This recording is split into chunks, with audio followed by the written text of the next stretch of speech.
સાહેબ આ ગાડીમાંથી તમે ચાવી કા કાઢી લીધી? ચાવી તો કાઢવી જ પડે ને, તું ક્યાંક ભાગી જતો. હું કે ભાગી નથી જવાનો અને તમારે ક્યાં કાગળિયા જોઈ છે? અવા ધીરો રાખ. આ ગાડીની પીયુસી, આ ગાડીના કાગળિયા અને આની આરસી બુક લાવાલ. આવ્યો સાહેબ આ ગાડીના કાગળિયા અને આ ગાડીની પીયુસી અને આ ગાડીની આરસી બુક. Hello okay.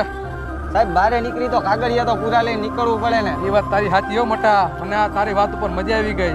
અને તે ગાડી હેને સાઈડમાં રાખ્યા પહેલા ઇન્ડિકેટર માર્યું, એમાં મને મજા આવી ગઈ. તો હું તને હેને 5000 રૂપિયાનું ઇનામ આપું. ભાઈ તને આટલા બધા પૈસા આપ્યા તો તું આનું શું કરીશ? સાહેબ આમાંથી 4000 રૂપિયાનું હું લાયસન્સ કરાવીશ અને 1000 રૂપિયાનું હું પેટ્રોલ ભરાવીશ. લાયસન્સ વગરના હાલે આ ગાડી સીધી ચોકી જવા દે હાલ.